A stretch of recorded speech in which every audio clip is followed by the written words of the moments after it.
Turn it up, clocking out, driving home, or just turning on. We got the remedy for the daily grind, Monday through Friday. 3:30 to 5:30 EST. Get ready for the shift. It's the Taz effect. It's the Taz effect. Changing up your view, bringing news, history, and commentary to you. 2 hours of power, 5 days a week. It's the real talk and the truth that you seek. Yeah. Tune your dial, clear your head. Listen up to what's being said. Yeah. Kick it off on Mutual Aid Monday. We're giving back. Helping the community. You're staying on track. And Tuesday rolls around and the studio gets blessed. It's Talk About It Tuesday with the smoking hot mess. From the middle of the week, we're leveling up your brain. Prison Wednesday is here to break the mundane. Surprising guests who enhance the whole world. Watch the knowledge and the stories get unfurled. It's the Taz effect, changing up your view. Bringing news, history, and commentary to you. 2 hours of power, 5 days a week. It's the real talk and the truth that you see. Now Thursday hits and the lines open wide. No placeholders here, nowhere to hide. Think about it Thursday, yeah, the mic is all yours. Call in, chat live, let's open up the door. And just like that, the weekend's inside. We're wrapping up the weekend, we're doing it right. Fun News Friday is the ultimate news party. Coasting you into the weekend, feeling good and hearty. 3:30 to 5:30, making your daily check. Lock it in, turn it up. You just Hey, y'all. Hey. Thank you for joining me here for the Taz Effect, daily news in a way you did not know you could use. For those listening in over the radio airwaves at GCPR.live or through our Android or iOS apps, thank you for tuning in. For those listening and watching from all around the social media sphere, hey, how you doing? So glad you could come through. What's poppin'? If you can see me, then you can see what's behind me. Okay, yes, and I shall deliver. So, on top of the brand new downloadable digital coloring books, there is now, just because a heifer can find food, doesn't mean a heifer can cook. Merch available. And with the promo code KARMA, you can get 15% off the entirety of your order. Don't ever say I didn't give you anything.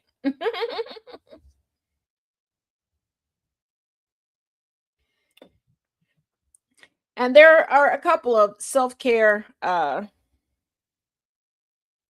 coloring books that are available at tazisms.com. Now, honey child.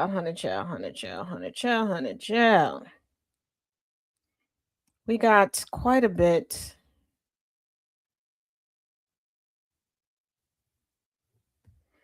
of stuff to jump into. Hold on. Okay. So,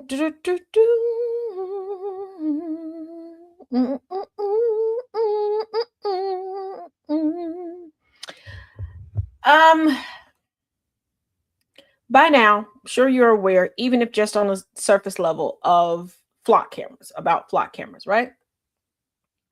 What you know about deflock timber? Probably going, what? Did she have?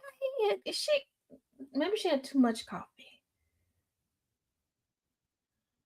What milligrams of Prozac they got her on now? No. Come here. Now, you know how y'all kept saying that you wish the purge was real? You know how I kept saying that in the purge movies, they're doing the purge all wrong? Murder should not be the focus of the night. Like, there's so many possibilities and they're wasting it on the murder. She's checked up on Mountain Dew. I wish. I have not had a Mountain Dew in the past couple days.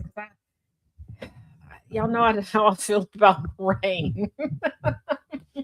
Probably why Harley feels the way she does about rain.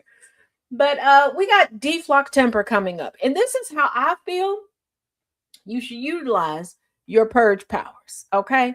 This is how you should use your purge powers. Okay. Not on the murder. Okay. Pay attention regarding deflock timber. Halloween is now being promoted as Deflock America Night across the entire United States. Here's everything you need to know about it. This uncoordinated viral movement is urging people to vandalize, disable, or cut down flock safety cameras on Halloween. Activists are targeting Halloween night for several specific tactical reasons. For example, millions of people will already be out after dark wearing masks and elaborate costumes. This environment allows individuals looking to disable cameras to blend in seamlessly without drawing any suspicion. The holiday also naturally involves high foot traffic into the late night, making it much easier to work undetected. People sharing these crazy deflock messages warn participants to leave their cell phones and debit/credit cards at home to prevent digital tracking. The planning is mainly taking place through decentralized viral campaigns across platforms like Twitter, Threads, TikTok, and Facebook. Online guides are circulating to teach people how to safely disconnect the solar panels which power the units without triggering the alarms. Activists are also using this website called deflock.org to find out exactly where these flock cameras are.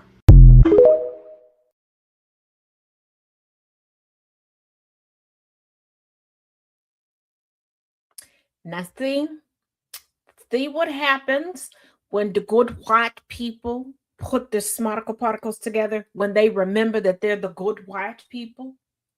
Okay, they use their hate. Remember, I told y'all white people are driven by hate. They use their hate to come up with a damn good idea. Like, yeah, people are gonna be out in the streets. Okay, and I'm gonna sprinkle a little extra seasoning on this for y'all.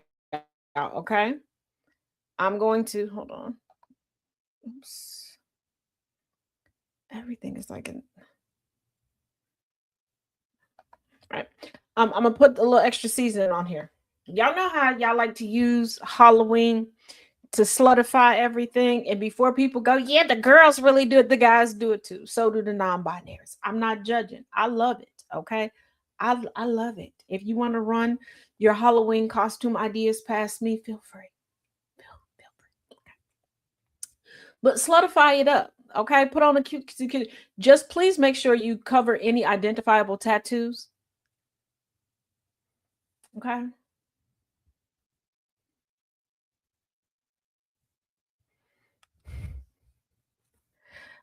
AI is not that good.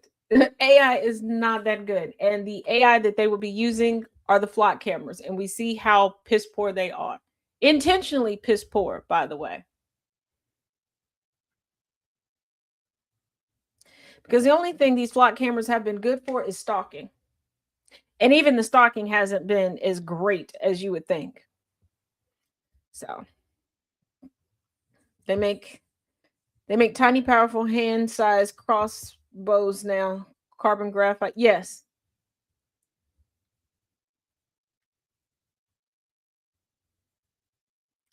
And I think between now and deflock timber, I think that people should learn what erodes metal. I mean, they should also learn to do to data centers. And you should also learn what permanently smears or scratches lenses.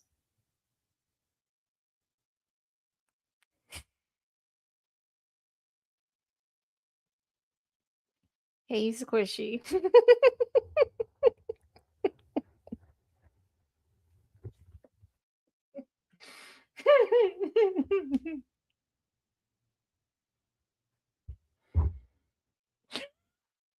Okay, hold on. I'm gonna gather myself here in a minute, y'all.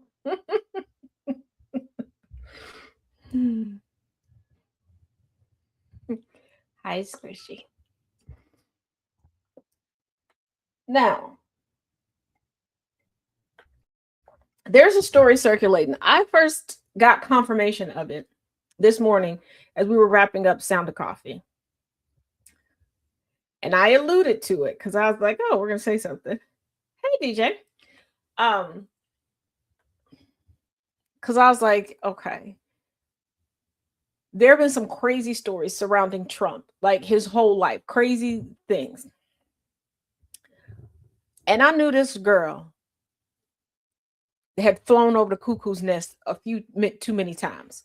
But Trump aide Natalie Harp, yes, the human printer that still doesn't realize she could just get a portable printer, I digress, gets cutting new nickname as unearthed video reveals a key way she serves him.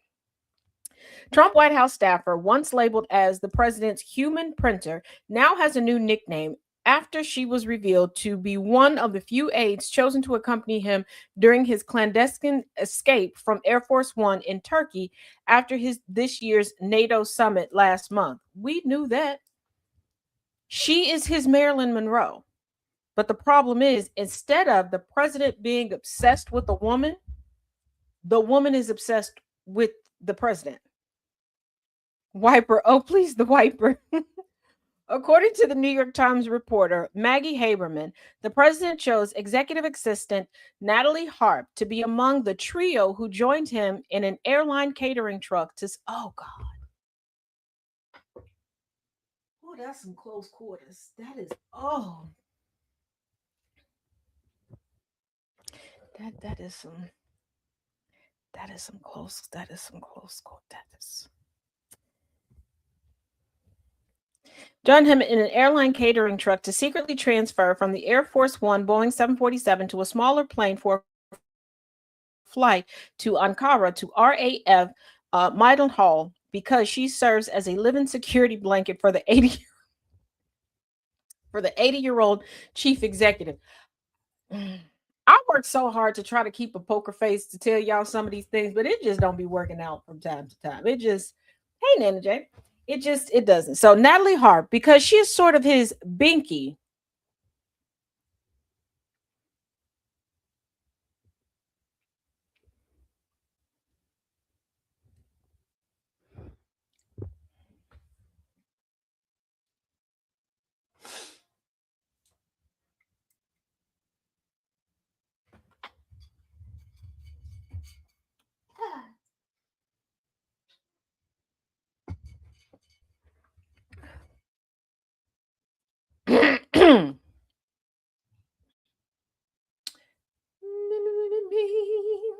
Let's run that back.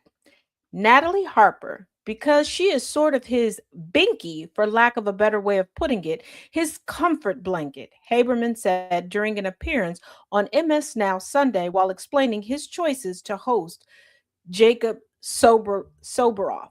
Haberman similarly said Trump chose the other two aides who joined him, Walt Nauta and Dan Scavino, because of their long tenure serving him in sensitive roles, with Scavino's employment dating back decades to his days as a teenage golf caddy at one of Trump's golf clubs. I'm not saying you can't start at an entry level position and work your way up to great things, but I want you to keep in mind you can be in close proximity to the current sitting president because one day, at a time far, far ago, you were a golf caddy to him and you were loyal during your time as a golf caddy. Because I got 7 minutes left to go. Come on. So Nada, whose title is Director of Oval Office Operations, was once Trump's military valet during his first term, but followed him into political exile in Florida after he lost the 2020 election, later becoming a co-defendant in a case brought against Trump for allegedly illegally retaining classified documents at his Florida home at the end of his first term. According to Haberman, the former Navy chief petty officer still functions like a body man and is always carrying a brown briefcase that accompanies the president containing hairspray, breath mints, and all kinds of stuff.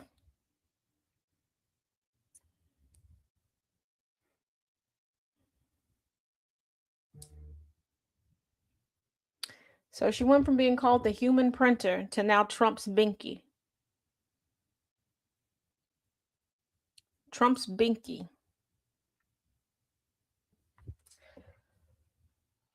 She also got into a shouting match.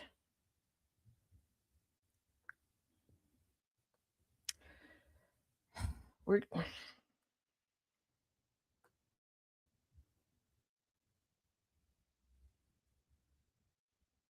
because we gonna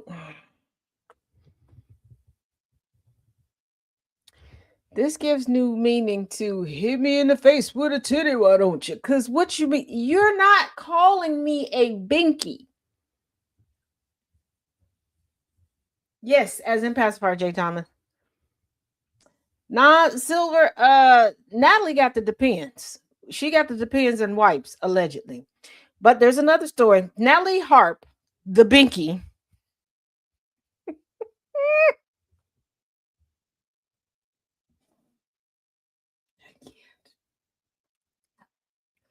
Natalie Hart reportedly jumped into SUV trunk to follow Trump after screaming match.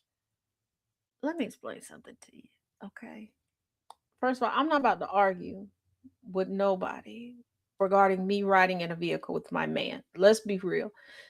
Natalie is the real FLOTUS, okay? That's her man, her baby, her booby, okay? That is her booski, okay? That's her boobylicious, all right? But let me explain something to you. Let me be very, very clear. You drive off without me, I'm not running after you. I'm gonna call me a Uber. Okay, I'm gonna go get me a snack. I'm going to regroup because the cuss out is gonna be epic. But I'm not getting in the trunk. I don't care if it's an SUV trunk. I don't care if it's a hatchback trunk. I don't know. Mm-mm. Now, President Doofendump's top aide, the Binky, once jumped into the trunk of an SUV after a screaming match with staffers who told her there was no room for her in a motorcade, according to a new CNN report. CNN's Kristen Holmes and Adam Cancran reported Tuesday on Harp's position in Trump's inner circle as executive assistant, including the previous unreported incident from October 2023.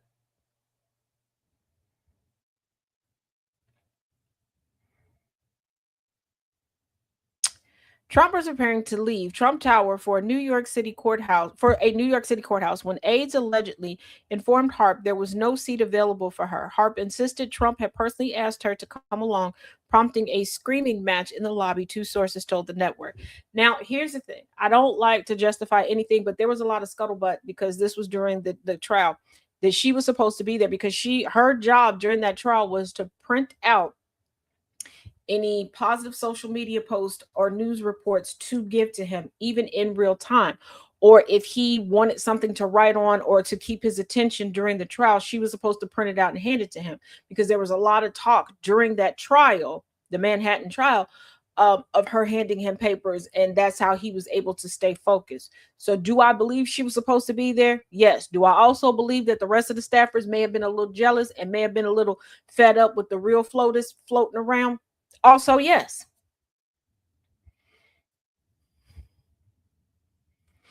Rather than stay behind, Harp climbed into the trunk of an SUV, CNN reported, citing the two sources and a photo.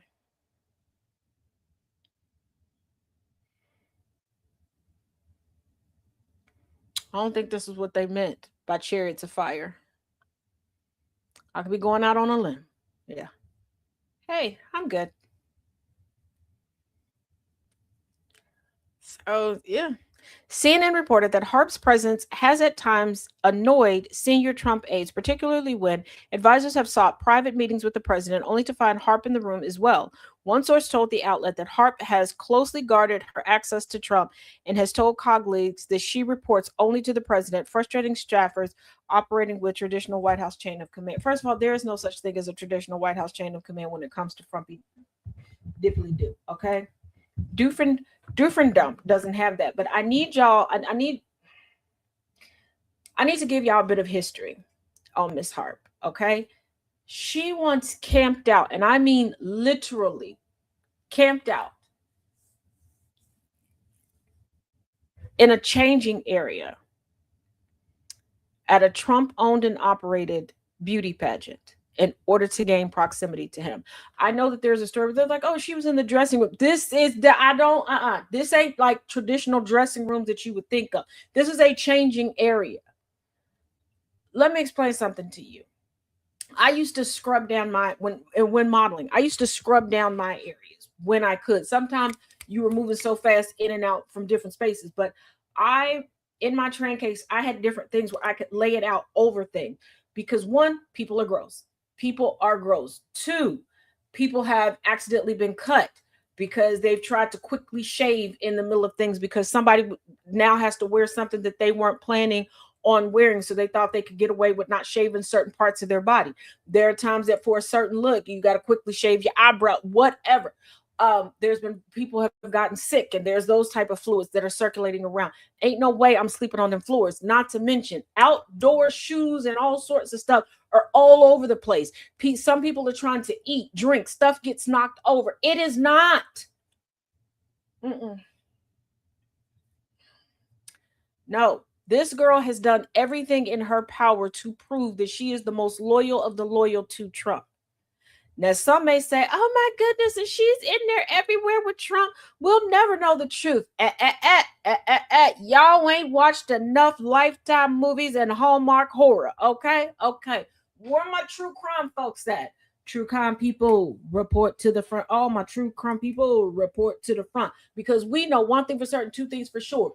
When she realizes she can't really be with him, that he's never going to leave melanoma, she's going to snap like nobody's business. She's going to tell everything. She going to tell everybody. She going to tell everybody. She going to tell everybody. She going to tell it all. She's going to tell it in detail. And what have I told y'all from the get-go? There are a lot of people who will seem crazy, because this might be her too, when it comes to Trump. And those are the ones that have the most receipts. And during this same trial, the Manhattan trial, there was another young lady with the same look as the human printer that turned over evidence, testified against Trump. Trump damn near broke out in tears, told the girl, it's okay, I forgive you, I understand. Like, he was heartbroken and she had to tell the truth. Like, it hurt him that she told the truth. Like, he acted like she didn't want to, and she's like, bitch, I did want to. I ain't going to prison for you. You see what I look like? Do you see that? You see what I'm working with? And of course, yes, they're all blonde. They're all skinny. We can tell what Trump thinks Ivanka looks like based upon the women he brings into his sphere that he treats like how he wishes he could treat Ivanka. Okay. But like I said, the ones that act the craziest and get the closest, they're the ones that'll have all the recordings, the voice notes, the text messages, the emails. And because she has positioned herself to a point where she can be in every meeting and he's not telling her to leave.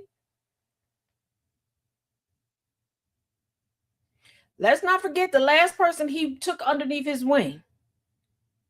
Cassidy Hutchinson, baby, her bills is paid. That book was... So she could, she could, no, not Ariana Grande then. She could come out and tell it all. Or she could kill it. I don't know. It could go either way. It could go both ways. But that woman, that white woman, that's the actual FLOTUS. And before somebody goes, poor melanoma. First of all, melanoma was a mistress of his once. She know how the game is played. She don't really want to touch that man. Y'all need to realize that some women are okay with their husbands having other women. Some of these women go out and recruit the other women because they don't really want to touch that man. They want the sugar. They don't want to ever call him daddy. You heard me? They want the sugar. They just never want to call him daddy. Huh? Yes. They don't, yes. No, but to run after somebody and jump into, and here's the thing. Those people, Teddy Roosevelt comes to mind, yes. But also, I need y'all to also think of historically how she's placing herself. Because Trump is not the first president that we've had that hasn't been at full capacity. Trump is also not, Trump is one of the first presidents we've had where nobody has tried to hide his ailments, because previously we've had first ladies, staffs, etc. You got to come through me. I'll take it into the president. No, he's just resting. We don't know what the hell was going on behind closed doors. We don't know when the cognitive function wasn't cognitive. Okay. And she's positioning herself that way. What is her end goal? I don't know. I don't think she ever meant to be in the spotlight. Not until she wanted to make that choice. She fought and clawed to get to where Caroline Levitt thought that she was going to be.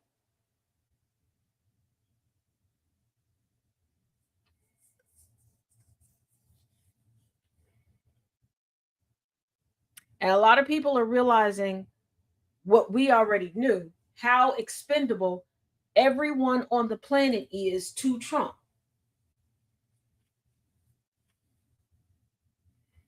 He took the 3 people he felt were the most loyal to him. Not the country, not the most qualified, to him.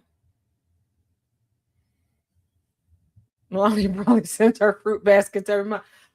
I wouldn't put it past her. That woman, she don't want to be there. She don't want to be there. She was like, let me fulfill these obligations quick, fast, and in a hurry.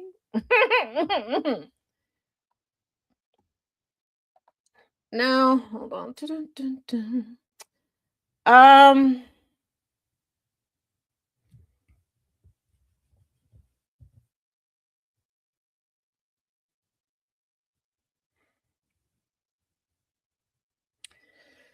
Even though we're going to touch on it a bit more tomorrow, I'm going to play this, and I want y'all to pay close attention. When I tell you all, downplaying gossip can be deadly. This next news story is what I mean. Always thinking that words don't have power is ridiculous. To think that a blow to someone's reputation is not severe and can be life-altering and lifelong is immature to think. It really is. It is very immature to think that. And we need to get out of that mindset of thinking that. Okay? Racists around the globe know the power of words and the power of a destroyed or questioned reputation.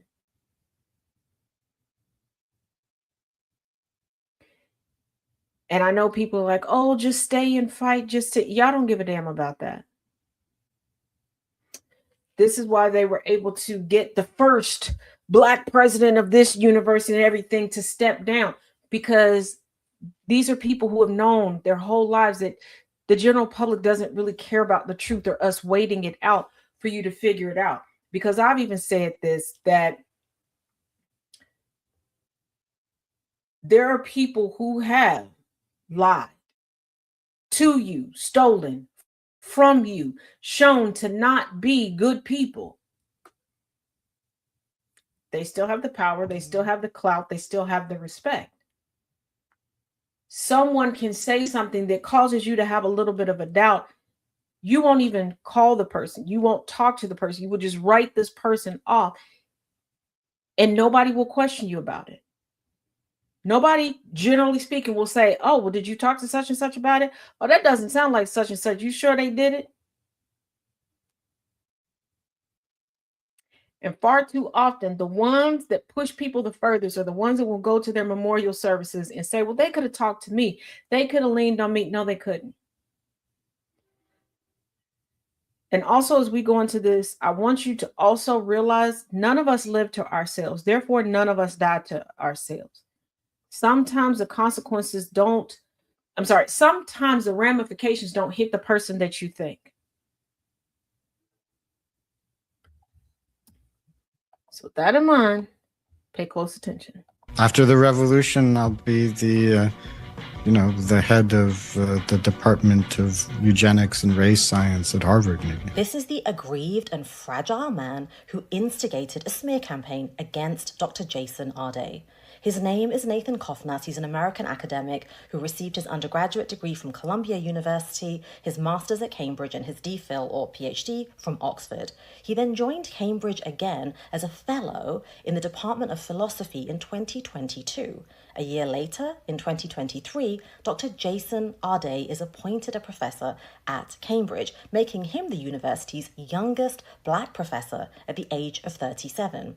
The next year, in 2024, Kofnas is fired from Cambridge, although his website says he was a fellow there until 2025, so there's a discrepancy. Why was Kofnas fired? Well, he wrote that if we lived in a meritocracy, then Black people would disappear from all high-profile positions outside of sports and entertainment. Even before he became a fellow at Cambridge, he was espousing these views and publishing widely on them. Just take a look at this 2020 paper that was published in the journal Philosophical Psychology. It's titled Research on Group Differences in Intelligence, a Defense of Free Inquiry. In the paper, he defends hereditarianism, which says that there are supposed genetic IQ differences between so-called racial groups. Kofnas says that researchers ignored this so-called science because of moral reservations. That is not the reason. The reason is because this is shoddy so-called science. That same year, researchers publish a rebuttal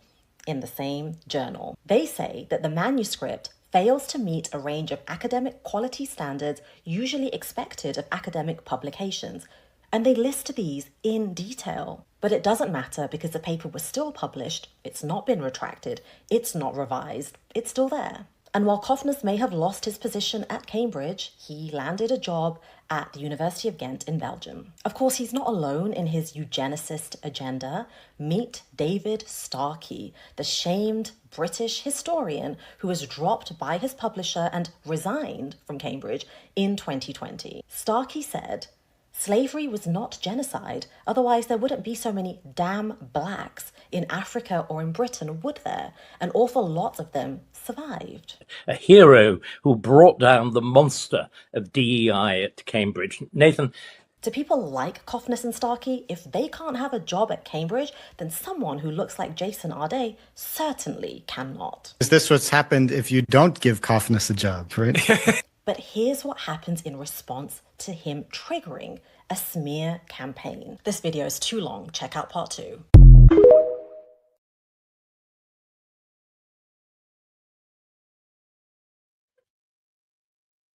And that's exactly what I meant. And keep in mind, all the information that was provided was out before Dr. Arday's unfortunate, untimely death. This white man was so bold as to say, "This is what happens when you don't give me a job." And for the racists that want to come in and go, "Yeah, they're absolutely right. Outside of entertainment and sports, what good are the Blacks?" Let me explain something to y'all, because when you talk about white athletes and white entertainers, you talk about, rightfully so, the intellect that goes into it.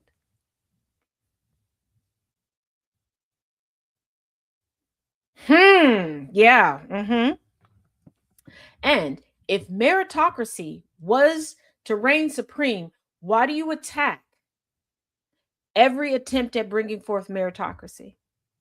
And if that was the case, if Black people can't do anything but dribble a ball,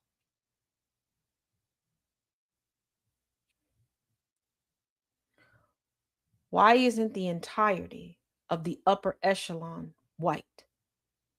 Why aren't all of the intellectuals white? Why aren't all of the innovators white?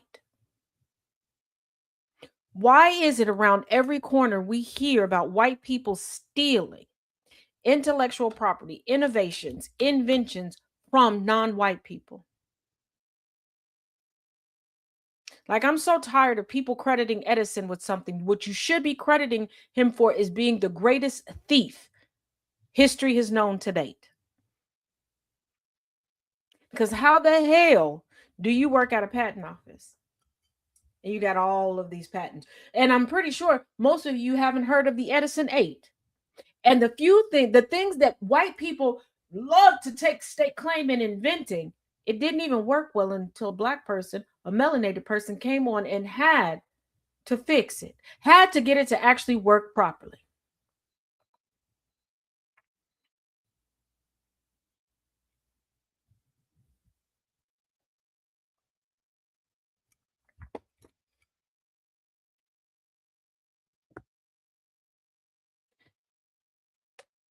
Now, when it comes to smear campaigns,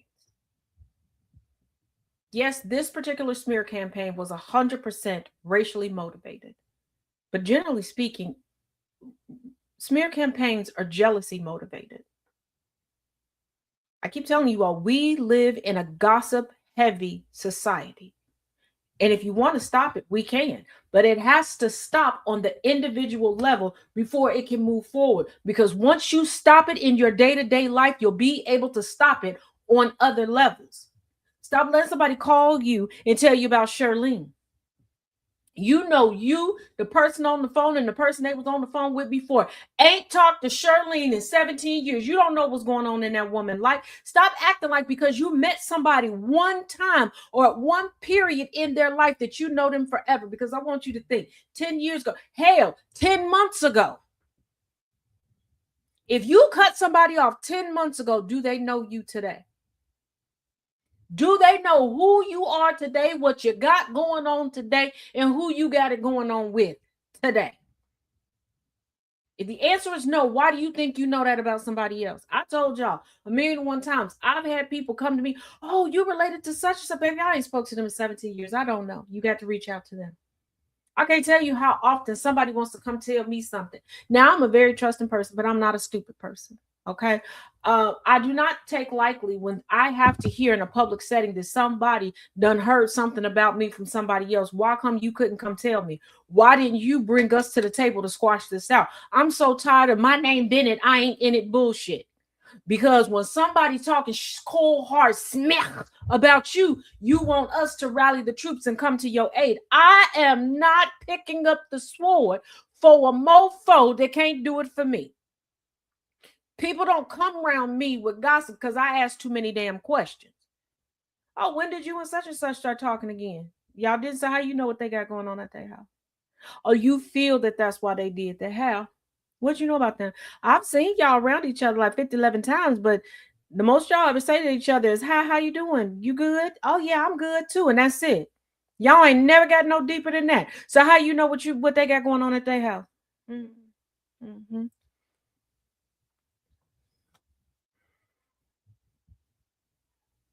This is why smear campaigns work. And I know y'all probably tired of this dead horse, but I'm going to bring it up. Woundlands is an ideal example. An ideal example. So many people, one, put themselves into a situation. So many people told on themselves. There were so many people I looked at like, oh, you enjoy being a side hoe. Okay. Y'all was them bitches that Monica was singing about in the 1990s. Okay, side hoe, I seen you. Because too many of y'all was in your fit. Talking about he lied. No, you lied to yourself. He told you what it was. You wanted more, and you thought that your Uchi Coochie Wally Wally was going to get you more, and it didn't. And some of you fellas, y'all some side hoes too. You thought your tallywhacker a takedown game was better than what it was, and you thought that she was just going to be swooning all over you, and you was going to be the number one stunner, and she already told you what it was. But that woman came out saying stuff. Y'all was ready. Just smear. So many people had their reputations damaged because you wanted to feel better than the next person. Like, well, I got this going wrong in my life and this, but at least I ain't do that. And girl, let me season this and put my little something on it. Are you serious?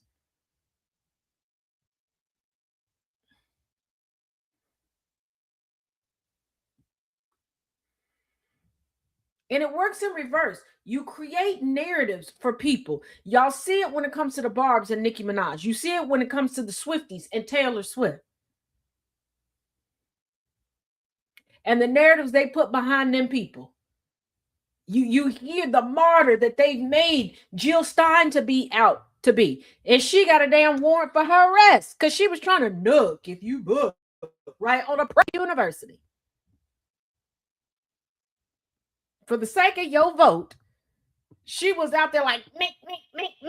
When it came to real protesting,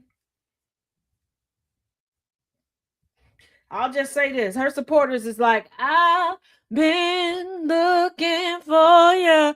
Like, they don't know where she at. Okay, they done flipped Patrick's rock over. They still couldn't find over there.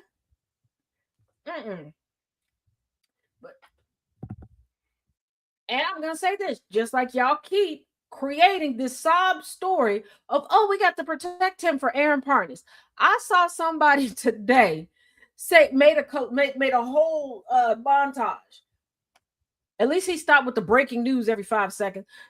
Aaron Parnas needs time with his wife. His wife that he did the Oochie Coochie Wally Wally enough to make a whole baby. His wife, who he, according to him, was there for the birth and all of the labor.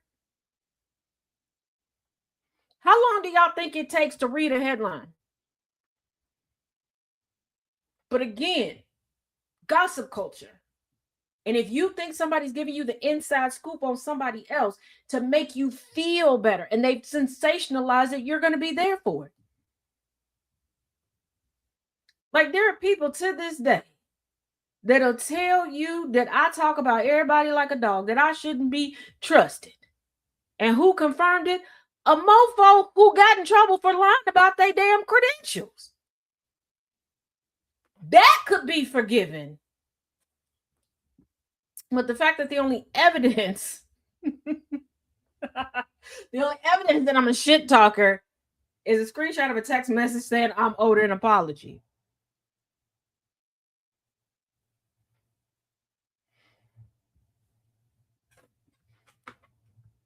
Oh, I'm trying to figure out when saying I'm owed an apology means that I'm talking shit, but okay. But you do it. I want you to think about when we say George Floyd, what's the first thing that, well, at least he's sober now, you know, the drug. Breonna Taylor. Well, you know, she was harboring a fugitive. How are you harboring somebody that's incarcerated? How are you harboring someone in your home that's incarcerated?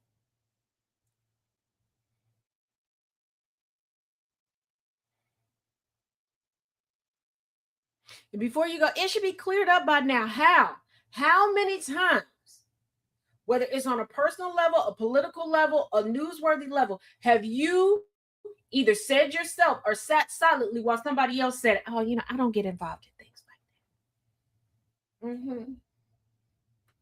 Call me Paul. That's between y'all. My name Bennett, and I ain't in it. Until it affects your life, whether politically or personally. And then all of a sudden you want everybody that you allowed to suffer because of gossip culture, you want all of them to forget about the pain, the hurt, and the fight back that they got going right now to come rally behind you. That's not how community works, and that's not how life should work. You know it's wrong. You know it's detrimental. And by now, you should know it contributed to us to getting to where we are right now. You think I'm joking? What was the gossip on Kamala Harris?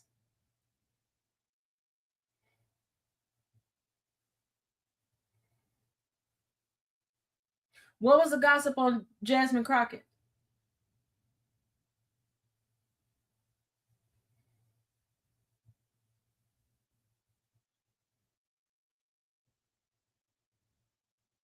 Every time we turn around, it's gossip.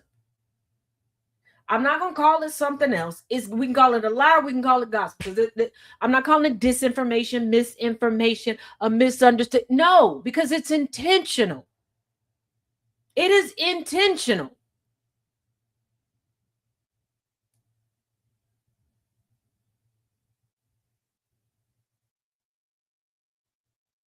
And let's really talk about the elephant in the room. If Black people are so subpar, if we're so subpar,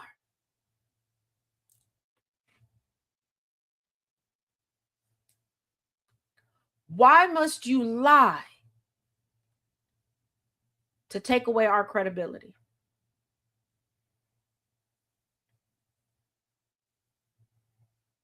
And why do you feel the need to do so?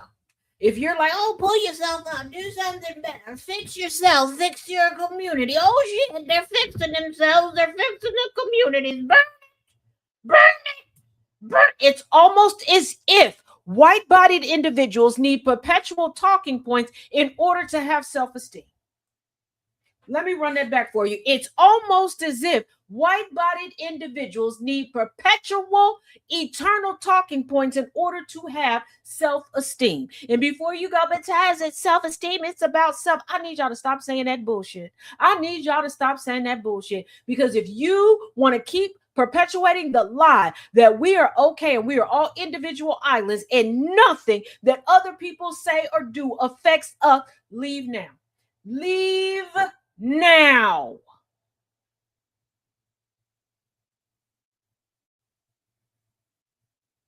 Because we've all talked about how it gives us joy, especially if a black woman gives you a compliment. Baby, it ain't nothing better. Who, honey, I think second best is a gay black man. If a gay black man come up and tell you did that, baby, and he hit you with the hey, black dress, you did that. You know, can't nobody tell you nothing. Can't nobody tell you nothing. If you're a writer and you write you feel like it's the best piece of your life, you put it out there and the public is like, oh shit, get this motherfucker a Pulitzer. This shit is that. Oh, you did that. You know you feeling that in your soul. If you sing and you sing your heart out and they stand up and give you a standing ovation, it means something to you. Stop acting like it don't. The self part of self-esteem is what you remember that's been put into your hope chest, into your chest, into you. When you open it up and you look and you remember.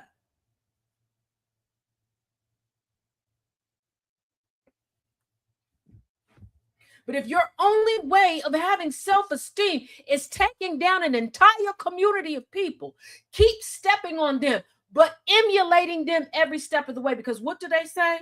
What do they say? Emulation is the highest form of flattery, right?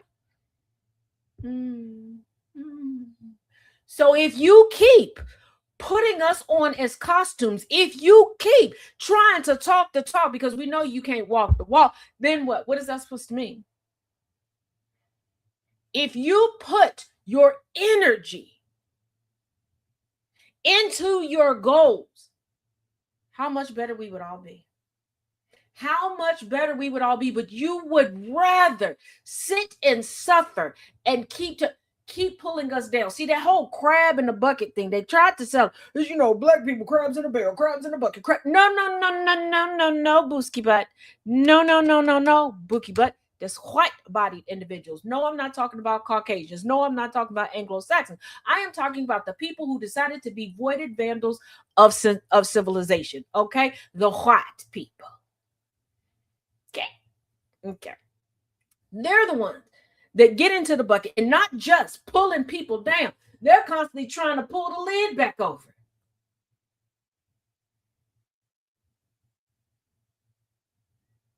And it's not just on a racial thing. I have met people who really believe that if they grew up poor, they can never exceed their parents. Therefore, they don't want their children to exceed them. They're like, oh, well, we shouldn't be poor, but they won't allow anybody to exceed where they're at. They want to look the part.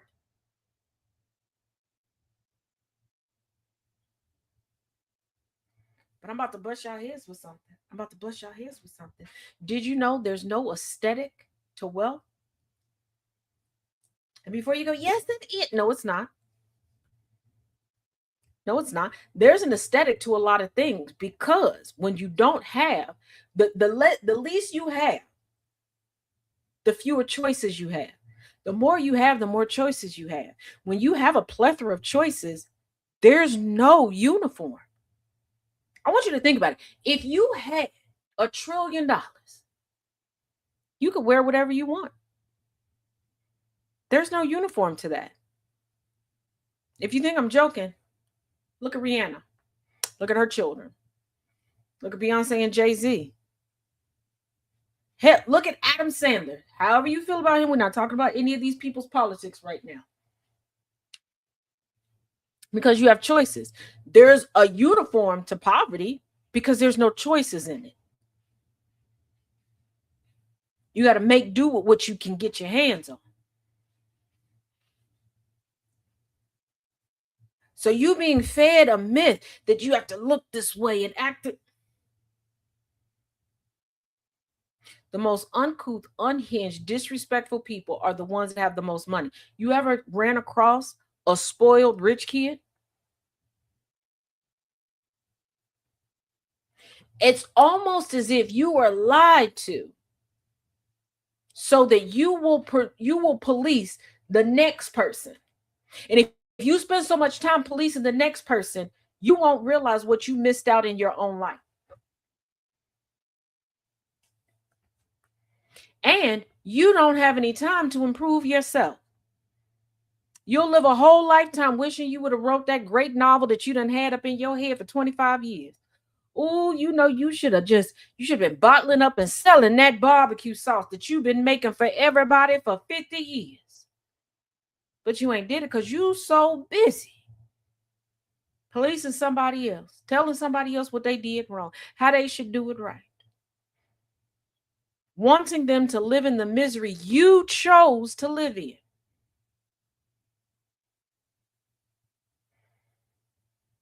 I tell y'all every day, well, most days, I choose to be the person that I am. I choose to focus as much as I can on the pleasantries and the happiness in life, the joy, the little things that can possibly make you smile. Because I could choose to focus on every miserable aspect in life, but that would just cause me to try to force everybody else to be in misery. Because we are human. You want to know why misery loves company? Because everybody loves company. Nobody really likes 100% solitude all the time. Even if it's just a phone call here and there, we still desire it. Good afternoon, Mr. Kennedy. So when they talk about misery wanting company, nobody willingly goes after misery. You go and you essentially kidnap misery and bring her over to you.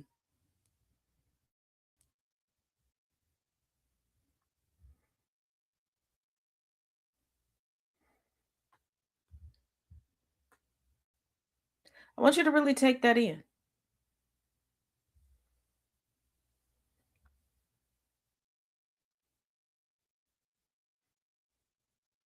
And I want you to think about when you have pushback over certain things. Acknowledging the trans community. I want y'all to realize you have always lived around members of the trans community. You have always lived around gay people. You've always lived around Muslims, atheists, agnostics, Buddhists, you name it. You have not had a problem with these people until somebody told you that you should.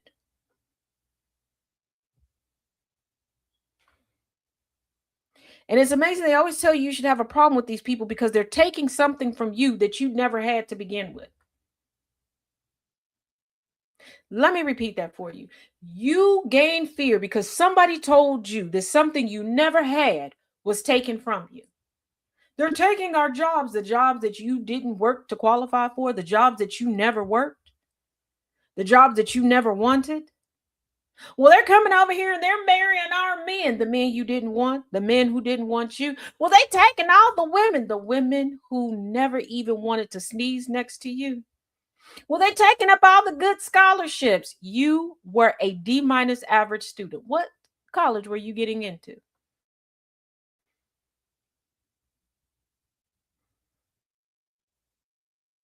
What did we learn from Springfield, Ohio? Did you forget? Tazzy Farms remembers. Springfield residents, we don't have no good jobs. All the good jobs left. Please give us some jobs. We need some jobs. We got to live. Oh, Titans of Industry. Y'all want to work? Like, you really want to work? Bet. Hey, homie, I'm going to take this. I'm going to put my factory over here. You got some offices. You should put them over there too, because, we got complementary products. Oh, you right. We should add something. Hey. XYZ, come on. We're going to move into this area. We got complementary products. You got some services that utilize our products. Why don't we all come together? Because if we get them working, company loyalty, they want to keep those jobs. So they'll spend a lot more of their money back with us. So, yeah, we can pay them a little livable wage. But, when you do the math, what they pay back into us, it's like we getting a deal. It's like a Groupon. Yeah, okay. Jobs arrive. Same people that were screaming, we need jobs. Oh, Barbara, I heard they was coming, but I don't want to work no office job. I got bigger dreams. Oh, that's beneath me. Oh, $20 an hour. I'm a $30 an hour type of guy. What? Oh, that's not enough benefits package for me. Okay. The Titans are like, but they said they needed money. Do they know we can see them? We can see them broke. They are like broke. Okay. The Haitians was like, bet we got this protection. We want to work. We need money. We want to, pay for proper immigration. We kind of like it here. We want to set up roots. We might start some businesses here. We'll work. How we get them out of here? They making too much money. Did you see her over there? She got a better car than me. Oh, you remember that house on Forest Avenue? Yeah, I was saving up for it. I mean, I've been looking at it for like 30 years and I've only saved up $25, but it wasn't right for them to buy the house. And then we get to, they're eating the dogs. They're eating the cats. This is United States. They're taking it from us. Taking what? Hey, Mikey. My Shayla, my Mikey, with the D average, they can get a full ride to PragerU. Boy.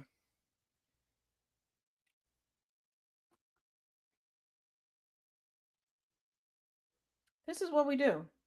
And on top of that, like I said before, stop saying that people are voting against their best interest. They're voting against you. I want y'all to realize that Mitch McConnell, wherever his corpse is, allegedly a corpse, allegedly. Again, disclaimer from GCPR Radio and specifically the Taz Effect. Although Mitch McConnell and I have had a 30-plus year rivalry, a tete-a-tete, if you will, I have nothing to do with wherever he is.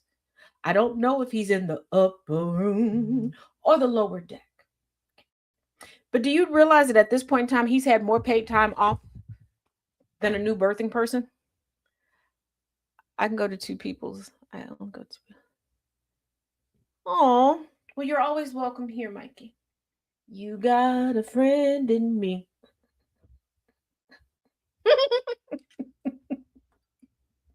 I love my friends.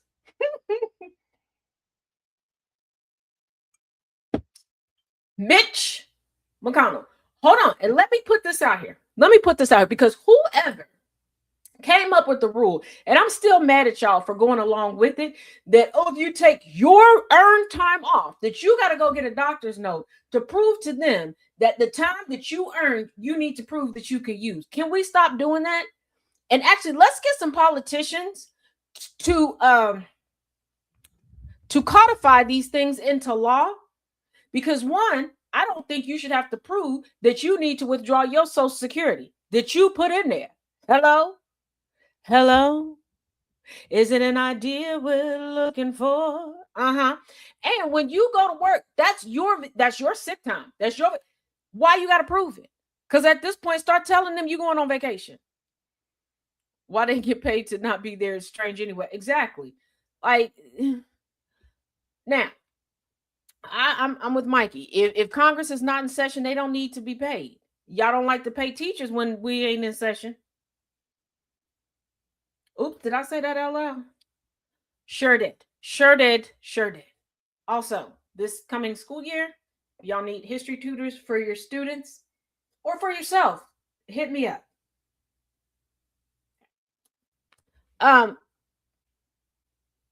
But Mitch McConnell is doing all this, and they don't even have a doctor's note for Mitch McConnell. Let me repeat that. Mitch McConnell, okay, is getting more paid time off than a freshly birthing person. Person's up, somebody who just gave birth, okay? They just got stitched up. Hell, they just had the placenta pulled out, okay? You heard me? Mm-hmm. And the clock is ticking. We need you back to work in 2 weeks. You sure you can't do it? Just wrap the titties up, okay? The milk won't leak out too bad. Just come in. I'm quoting real conversations, real letters. But he's also ain't turned in not a doctor's note the first.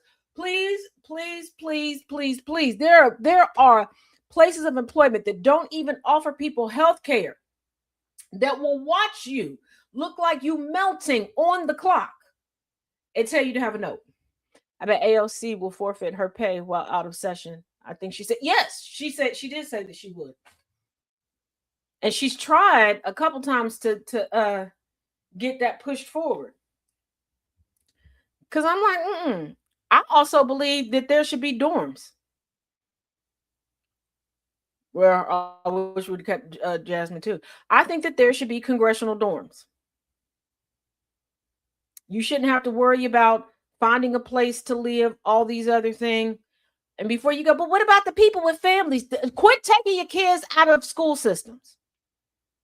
Unless you are the first or second family, keep them kids where they at. As often as Congress gets breaks and everything else, you'll see your kid. First of all, y'all don't really want to see your kids anyway, but I digress. But put them in dorms. Okay, co-ed dorms, floor by floor, however you want to do it. Put them in dorms. And those dorms are paid for. That's part of your pay. So that is subtracted. Y'all, are you catching what I'm saying? And all of these per diems and stuff, I don't know why their pay keeps going up when they have to pay for less things. You don't want to give kids free lunch, but you get a free breakfast and lunch and sometimes dinner. Kiss my ass.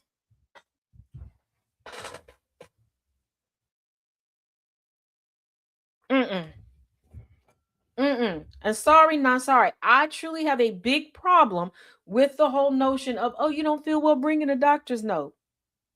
Give us universal health care and I will.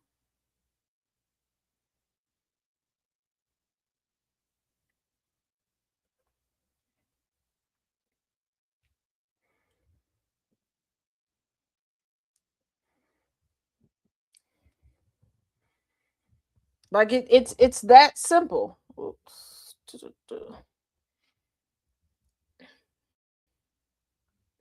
And here's the thing. Nobody's screaming, make him pay it back. Oh no, this against the rules. This ridiculous. Why can't he just come and do da?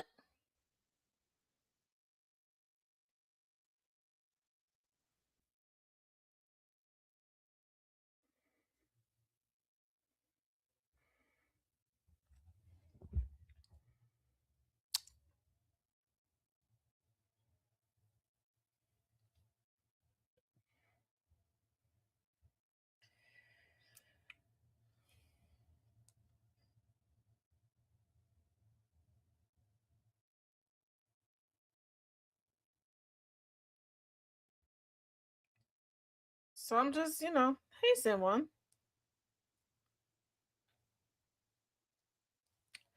Hold on.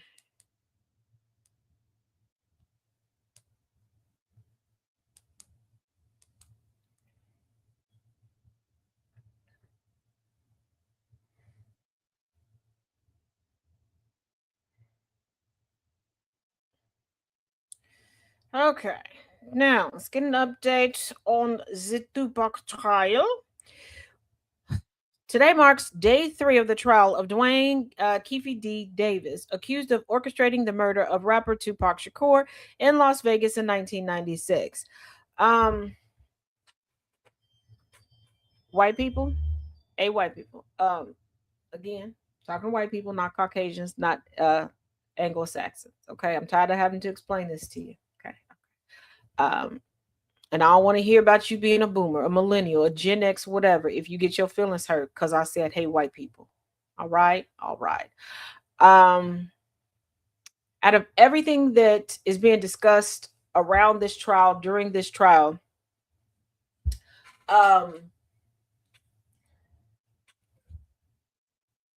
I want y'all to let go of this. You know, Tupac was cremated and they smoked his remains.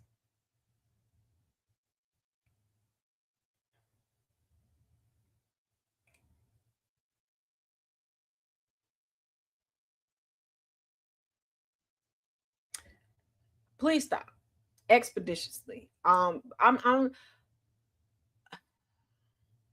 even if it wasn't Tupac, this is egregious. Number one. Number two, you ain't never encountered cremated remains. Yeah, that's what they're saying. Like in How High Twin. Yeah, you're not you.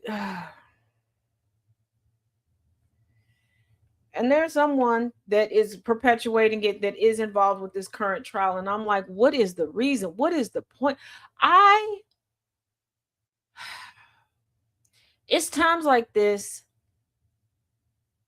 I really truly hope that I make it to be an old ass decrepit, I just look like death is chasing me down woman, because there is one person that I really truly need to outlive, because I promise you, if I don't, the fan fiction this woman would spin would make it. First of all, she spins so many fan fictions and I'm alive. It's ridiculous. But Lord Jesus, like this type of shit that I don't. Let me explain something to y'all. Everybody gets up and works hard every day. And far too often, people kind of make somebody's legacy their whole. People make people feel like they wasted their lives. And that's what you do with all the things that this man accomplished. Y'all want to sit here and act like his mama held a party and rolled him up in blunts and had everybody smoking. They're like, well, why would she have him cremated? Because Afeni was a daughter of history. And we know what happens to our grave sites when we are vocal and militant.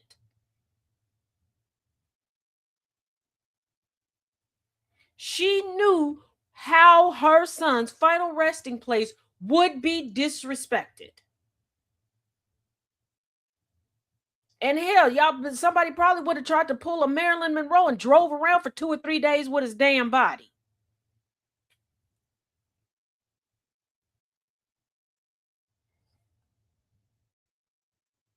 I mean, it's a Tupac, Mikey. But yeah, now, today is a half day of testimony that is set to begin at 1 p.m. while it's unclear who exactly will testify or what the order of witnesses will be. The testimony on Tuesday referred to Marion Suge Knight and Death Row Records. Knight was on the prosecution's witness list, but he said he would not cooperate if forced to take the stand. We talked about that previously. On Tuesday, former Death Row enforcer James McDonald. First of all, your company shouldn't have an enforcer. Or maybe it should. Maybe that would make for better business. I don't know. I'm on the fence about that. I don't know. But I think Taz's enforcer has a nice little ring to it. I don't know. We'll think about that. We'll put that on our maybe to-do list. Maybe. I guess technically I do have an enforcer. I don't know. Known as Mob James. Y'all could have came up with better nicknames. Okay. Appeared on the stand. He was asked about the fallout from the shooting, which he said was felt in Compton, triggering a gang war. Richie Wright Jr., a former head of security for Death Row Records, also took the stand. In an interview with 8 News Now investigator Vanessa Murphy, Davis accused Wright of Shakur's murder. The Clark County medical examiner detailed how bullets from the shooting caused Tupac's fatal wounds. She also discussed the efforts that were made to save his life over the 6 days he lived after the shooting. Before the trial, Murphy had multiple jailhouse interviews with Davis since his arrest, including one in which Davis said he wasn't even in Las Vegas the night Tupac was shot. The statement contradicts previous comments from Davis, in which he said he was sitting in the front passenger seat of the car, which pulled up side by side with Shakur's before the September 1996 shooting near the Las Vegas Strip. Marion Suge Knight, the then head of Death Row Records, was driving the car with Shakur sitting in the passenger seat. Davis said he granted interviews and admitted involvement in the murder in a book to make money. And this is when lying bites you in the ass. Okay. So, no, completely cremated. People have said Puffy did it, his mama did it, so many different versions. It's ridiculous. Everybody, somebody. Here's the thing. I need people to stop clout chasing. The best clout you can get. You want to market off of a tragedy? Be honest. And I'm not saying you should market off of a tragedy or anything, but I will say this: people have become quite marketable and have garnered generational wealth because of just telling the truth. People have made whole careers by just telling the truth, not sensationalizing anything, just telling the truth and stepping up and being that good person. Now, you may not be in the spotlight, but I trust and believe the more money you make, the more you're going to wish you weren't in the spotlight. But sensationalizing everything gets you nowhere. Now, do have, hold on, series of videos. So I'm going to take my face off the screen so y'all can focus on what's being said. Okay, there we go. And here we go. Now, the defense says straight up, Detective Becker did not trust Compton PD, and the defense said he had every reason not to. He said at the Compton Police Department that Reggie Wright Sr. was the lieutenant, and his son, Reggie Wright Jr., was the head of Death Row Records security on top of being on the force. And knowing that the lieutenant that's supposed to be over the gang unit, son is working with somebody that ain't nothing but these Reds, and that detectives Ladd and Brenna actually worked under or went back to Wright Sr. with their info.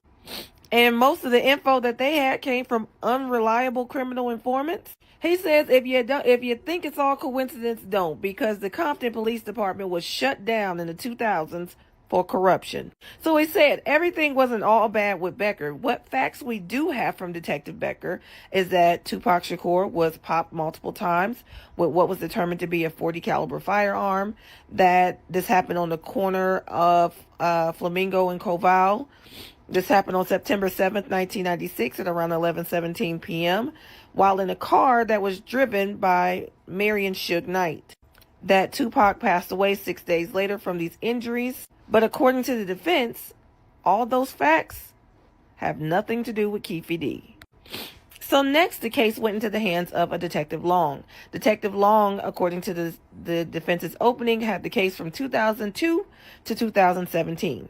Now, they say that Detective Long was part of the gang unit and was also one of the first to arrive on the scene. He wrote a report every time he did anything, conducted follow-up interviews, and even traveled to Compton. But he said Detective Long had a problem. Detective Long started to notice that things were being accessed from folks that didn't have no business accessing it. Things were coming up missing. So it was so bad with people trying to check on this case that they actually had to change the case file number because of all the folks tapping into it, and especially the ones that ain't had no business.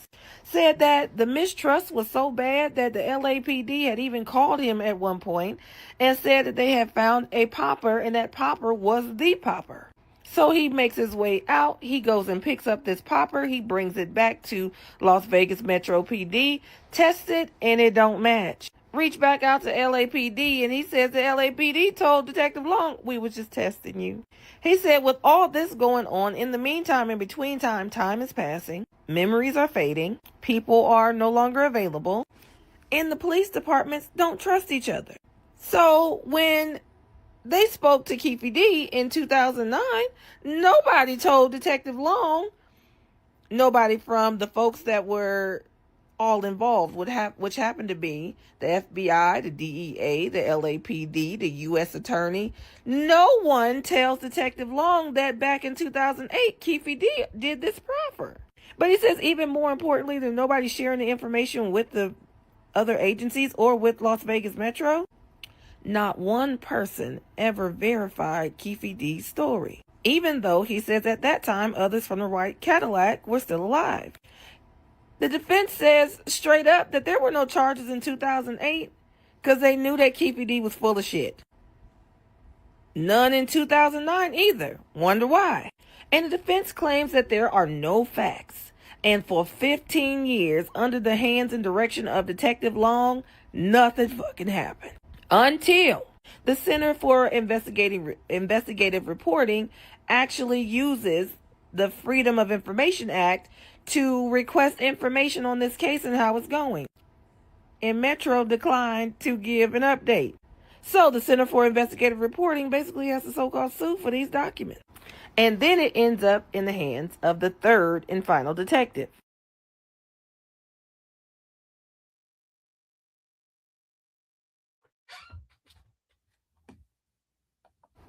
So now that we understand what happened, including Orlando Anderson and Trayvon Lade in Compton, now let's go back to Vegas.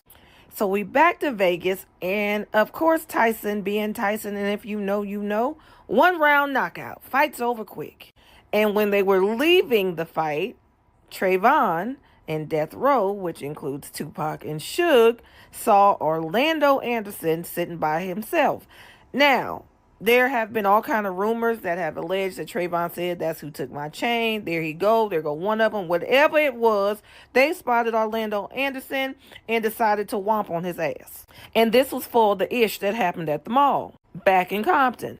Now, according to the state says the reason why Orlando Anderson was all by himself was because Keefe D actually got tickets for him and his crew from a scalper, okay? And so none of the seats were together. So when Orlando Brown came out, ain't no telling where he was sitting, and so therefore he was by himself because wasn't none of them together. So they show a video of Tupac and the rest of Death Row, everybody that was with him, leaving from the fight. Then them spotting Orlando, and then you know what happened. Then they also show a video of Orlando telling security or talking to security, and apparently in this conversation with security, he told the security he didn't need no help. He was just fine. He don't need no cops, and he don't need no medical attention. So they say by the time old Uncle Keefe D come from his seats and where he at and find out what happened, a response is required. So they talk about, well, we kind of can speculate what that response is, but we don't have to, because see, in 2008 Keefe D had a secret meeting with a federal task force, and he told them all about what happened. They play this man's own voice from that 2008 secret meeting that obviously had a video or audio, and that recorded meeting says where Keefe D outlines how he ran into Eric Zip Martin there, and Zip happened to have a popper on him, and Zip could help out. Now, apparently Zip offered to come along, but he told Zip, we don't need you. I got it. Just give me that what you got. They point out that he then organizes rides to 662. And after he procures the you-know-what from Zip, he was in a van. Orlando is in a white Cadillac. And they pretty much go up to Club 662 and wait for Tupac and Suge. Now, apparently Tupac and Suge are taking their sweet-ass time, and they don't get there. So Orlando and his uncle, they get a little antsy. They get a little impatient. So they decide, you know what would make this better? Let's just go to the liquor store and we can just go hang on the strip because they ain't coming. So at this point, according to the state and according to Keefe D's own voice, Keefe D then gets out of the van that he was in sitting at Club 662, and he hops into the white Cadillac with Orlando Brown. I said Orlando Brown, Lord. That's how much of a mess this is. With Orlando Anderson, his nephew, and 2 other folk. At this point, they're on their way back down to the strip so they can go have some fun and party. And they see a caravan of cars. And who are these cars following? You guessed it. So they point out that the driver of the white Cadillac is Terrence Brown. The rear driver, in the rear seat, on the driver's side is DeAndre, aka Dre Smith. Front passenger seat, Keefe D, uncle. And that's our defendant. And then the back passenger side was Orlando, Baby Lane Anderson, nephew. They play his voice again. Shit, here he come in that BMW and them girls, Tupac. he gave himself up. So as he explains how Tupac is just showboating and hanging out this BMW, so he says, and the girls is all screaming, he says they take this opportunity to go ahead, pull a U-turn, pull alongside of him as to confront them. But what he does is he takes the popper, because he's got the popper in the front passenger seat with him. He takes the popper and passes it back to Dre, who's in the back left seat behind the driver, which would be on the side of Tupac. But apparently Dre said, not me, they ain't hit me. He didn't say they ain't hit me, but he ain't want to pop. So apparently Baby Lane reaches, grabs the popper himself, and commenced to popping. Now, according to Keefe D's own voice, Suge looked right at him, saw him. He talks about seeing one go into Suge's head and thought he was gone. He outlines in his own voice Tupac trying to jump to the back seat to save himself. And he even talks about how Suge was too big to even get out the way. Now, the DA says that those women that was allegedly yelling Tupac, one of them was there to testify today. Now, her accounting does not involve yelling Tupac, and states that she states that they weren't even talking to Tupac. They were talking to Suge. But she'll also testify to the pops ringing out, the Cadillac getting away, the BMW stalling out, the police arrives, the medics arrive, how Suge survived. Tupac is popped multiple times, and 6 days later, he succumbs to his injuries. And within 24 hours of this happening, or 24 hours of him being popped, that Cadillac and all its occupants are back in Compton, but a war followed them.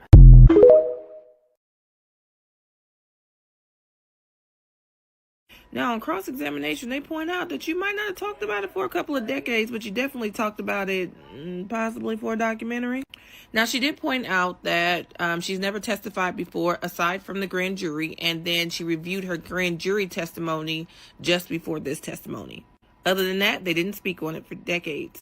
When asked about the maps or why she wasn't shown a map, she said she don't need to be shown a map, because while there are a lot of things she may not remember, she definitely know exactly where this happened.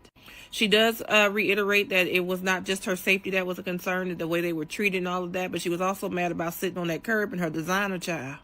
She remembers where this happened and how they were positioned, so much so that even after looking at a map, she's also able to point things out on a map. She's also able to take a blank piece of paper, draw the lanes, and say, hey, forgive me if I missed a lane, but this is essentially where we were, what happened, where we turned, where they were, probably 2 cars in front of Suge. This is where we turned, and all of that. She remembered all of that and drew it all out. She even points out exactly where they were when they were attempting to change seats and the pops rang out. Now, when asked were they possibly popping at her because maybe they thought she was following them, or when Shalane was driving because they went in the same direction, and ultimately they're stating that it was the white 4-door vehicle or 4-door Cadillac that was the culprit in this. She said it's possible that they could have been, because they could have thought that they were following them, but they definitely weren't following anybody. They definitely turned off on the first left. And on top of that, she says there's no evidence that there was she agrees that there's no evidence that they were popping at her, because there were no holes in the Sebring in the rental car. There was no glass, no shattered glass, nothing happened, no impact to their car. She also confirms that they were told by Suge to go to Club 662. She also confirms that nobody else in the car was talking and nobody else in the other car was talking. It was just between Suge and Lauren. Lauren was the only person that knew Suge. The rest of them were just sitting and chilling. She also says that Tupac was just leaned back in the seat chilling. He was not talking. He did not know Lauren. The conversation was simply between Lauren and Suge. She absolutely is adamant that Tupac was just chilling. He was not hanging out no window. He was not showboating or whatever, like it was said in the other interviews. Because remember, the defense is trying to pull that Keefe D bullshit, and she points out that they for damn sure wasn't yelling Tupac like no groupies or no fans. Now, after they finish with the cross-examination, the jury does have a question. And the jury question, of course, the process was they asked the jury, does anybody have a question? If so, raise your hand. If anybody raises their hand, they were then instructed to write down their question along with their juror number, and that is passed up to the judge. Once the judge has it, the attorneys are offered to approach and to take a look at the question, and then they go from there. Now, after they finish this process, The judge then asked Ms. Stokes, could you gauge what direction the shots were coming from? And her answer was no, that it was simply too chaotic. And with that, we move on to Brent Becker. And as we know from the defense's opening, this is the first detective that had the case. Now, he is retired from the Las Vegas Metro Police Department. He worked for the Las Vegas Metro Police Department from, I believe he said, 1984 to 2011. He said he was in Hami starting in 1994. His partner was Mike Franks, and his sergeant was Kevin Manning in 1996 when this happened. While this happened on September the 7th, he remembers being called after midnight so he would have technically responded on September the 8th of 1996. He said he was called out to Flamingo and Koval. He said Sergeant Manning called him about 12:30 in the morning, and he had to get up, get dressed, and get there, so he would have gotten there around 1 a.m. He said he went to Harmon and Las Vegas Boulevard to get debriefed because that's where everybody was, kind of like a meeting space of sorts.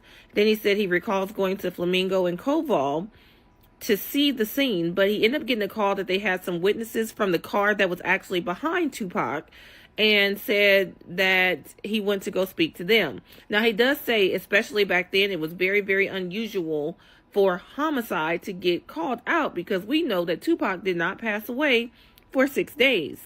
However, he said he was told by General Assignment, and General Assignment is described as a group of detectives that worked like the night graveyard shift and swing shifts. And because of who this was and what happened, they wanted homicide to respond. They wanted another team on it. So he said Franks, his partner, was actually sent to University Medical Center where Tupac and Suge were both taken. Dan Ford, the crime scene analyst that was there, he said that Dan Ford was already there when he got there, and he said the facts at the time were according to the witnesses.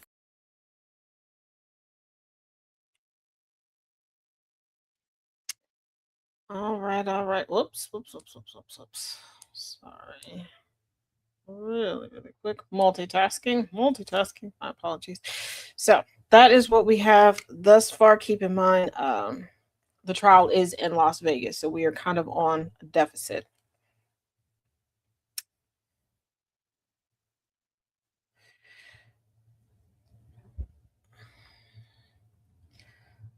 We're gonna trickle back to Miss Binky for a minute. Remember I told y'all it's not healthy. Things could. Now we've heard from Miss Binky's brother before.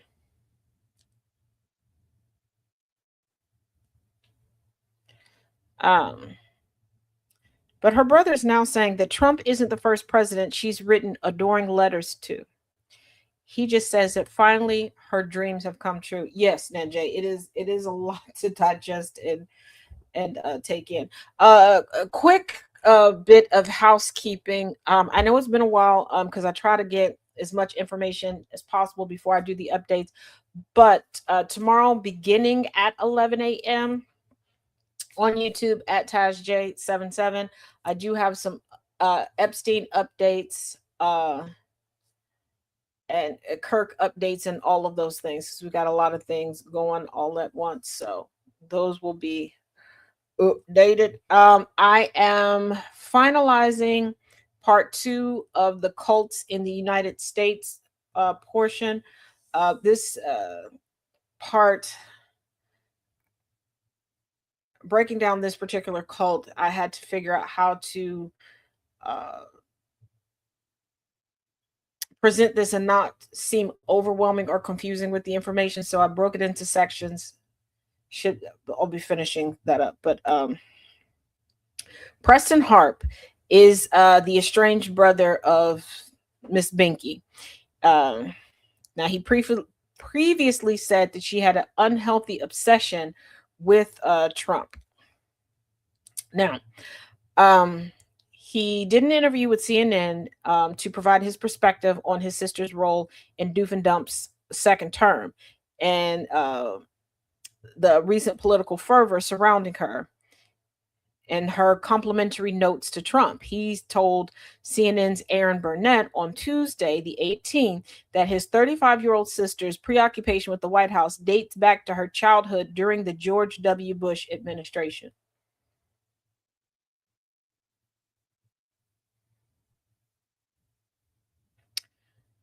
Do y'all now believe me when I tell y'all that there is a groupie for every industry? If you think I'm joking, there is a cashier right now that got somebody swooning over them that has a 1-person or a 5-person fan club going on.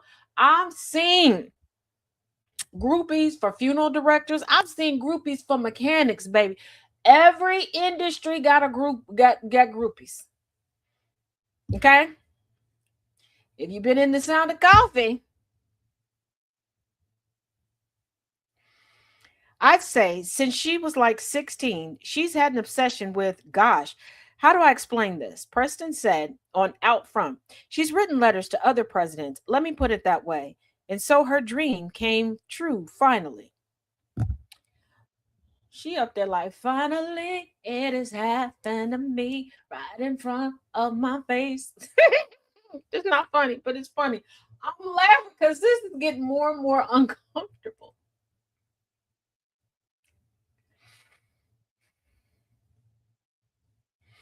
I didn't see the letter, but George Bush, obviously, during the Iraq War, he clarified when asked who else she had written notes to. The White House did not immediately respond on Wednesday, August 19th, to people's request for comment on the interview. Oops. Preston also labeled the Binkies' devotion to the current president as sad and an unhealthy obsession after Burnett relayed a CNN report claiming Natalie once opted to ride in the trunk of Trump's motorcade en route to a court appearance in Manhattan in October 2023.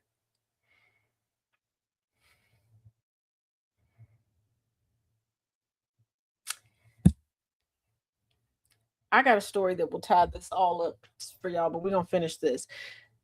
There weren't enough seats in the cars headed to the courthouse, so Natalie reportedly settled for the trunk after a shouting match in the lobby of Trump Tower, according to CNN, whose reporters said they obtained a photo of the incident.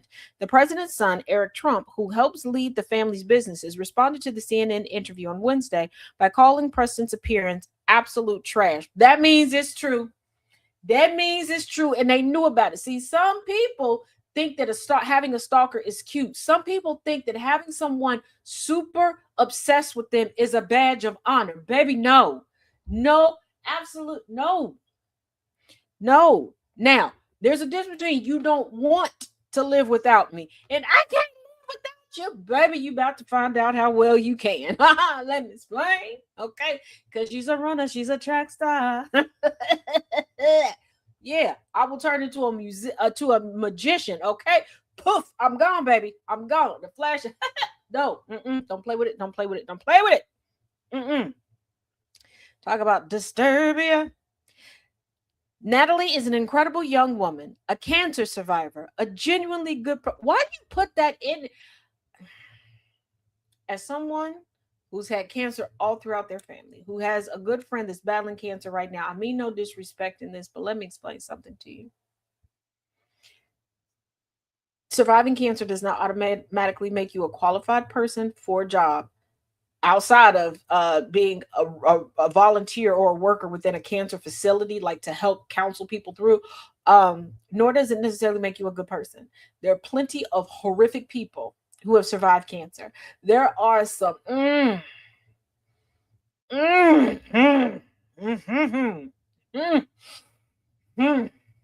people who have. Why do we point that out? Why do we take the most tragic thing about somebody and keep assigning it to everything about them? A genuinely good person and arguably one of the hardest working people in the White House, Eric wrote on X, she's deeply committed to my father, to her job, and to this country. From the looks at it, she's got all the family genetics.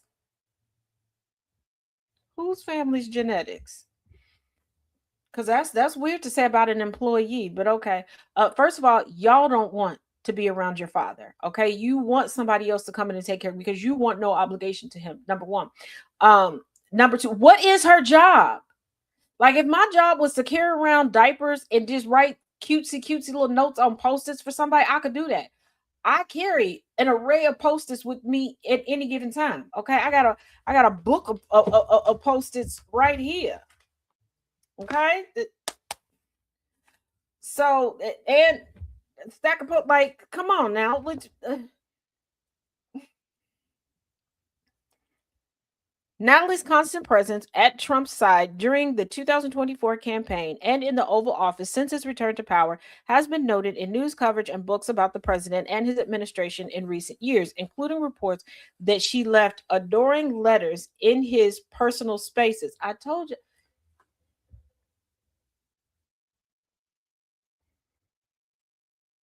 And before somebody goes, well, yeah, I know she gonna say something about that woman being in a personal space. That's only a woman thing. A bullshit. I don't care if you're non-binary. I don't care if you're male. There's no way you gonna be cool with somebody leaving cutesy notes. Personal spaces means in your living quarters where your employees shouldn't be. You can't tell me if you woke up. First of all, I think you would be disturbed if somebody was doing that to you. I want you to think about it. You wake up, okay? You get your towel, your bath robe, whatever you take it to the bathroom with you, okay? And you go into the bathroom, and on your mirror is a note about, I just can't live without you. You're the best, XOXO. Quote from one of the notes, allegedly. How you feeling about that? How you feel about that? Mm-hmm. But her role garnered more scrutiny this week after Georgia Senator Jon Ossoff, a Democrat running for re-election this fall and a potential 2028 presidential contender, mentioned her during a campaign rally on Sunday, August 16th. He doesn't want to do the job, Ossoff said of Trump on Sunday. He wants to build his ballroom and travel with Natalie on their apparently defenseless flying palace gifted by the Emir of Qatar. He's not wrong. He wrong. The White House has responded aggressively, which means what he said was true, lobbying insults and pushing back strongly on both Ossoff and a CNN reporter who asked Trump directly about the Georgia senator's comments. Senior White House officials have consistently and publicly defended Natalie as a valuable and hardworking member of the team. She's the real FLOTUS. She's the real FLOTUS. And let me, like I told you, I have a story that will help you put this in perspective. When I was a young warthog. Okay, I'm just kidding. But when I was younger, I took a job and I was working. There was a mother-daughter duo there, and it was interesting. Like this mother-daughter duo wanted to kind of attach themselves to me because my mom worked at this company as well. And I remember the daughter sitting talking to me, and all of the alarm bells started going off in my body as she's talking about her boyfriend and the father of her 5 children. And before you go, well, of course, black girls, baby, she wasn't black. Check your biases. But the way she was talking to me, it was not as if she thought this was cute or a badge of honor. It was as if she felt trapped. And I'm sitting there trying to have listening to her, and trying to think, who can I go to help her? Because at the age that I was, I had no idea how to help her. I knew she needed help, just didn't know how to do it. And she's talking about how overbearing and abusive, that these aren't the words that she's using, and I'm just stunned. I'm just sitting there for a minute. She gets up to go do something. I don't recall what she did, but her mother was like, yeah, I wish I had somebody that loved me like that. And then it clicked. It clicked while this young woman was talking to me. It clicked how she got herself in this situation.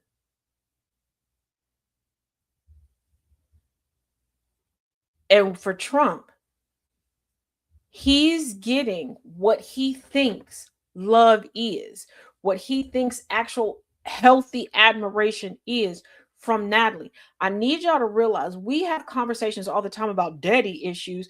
Well, actually, we don't, because we blame the recipients of ain't shit fathers and look at their behavior and equate it to that. But I digress. But you get what I'm saying. But not mommy issues. We don't really talk about the people who have piss poor mothers, who are the products of mothers who didn't want to be mothers, or had agreed, oh, I'll have 2 kids and I'm done, and they ended up with 4 or 5, because that's what Trump is the product of. Trump never really had anybody to love him or care him or nurture for him. And no, this is not me having a bleeding heart for him. I'm painting a picture so we can get to how this young lady was able to infiltrate, how melanoma was able to infiltrate. Okay, you're absolutely right, Jeff. So all he's had, because Trump is an old school screen kid. Okay, I know y'all like to name things after decades or eliminate parts of definitions to make it seem like something is new. I swear, once we got to the 2010s, y'all just started Christopher and Christina Columbus and shit left and right, but I digress.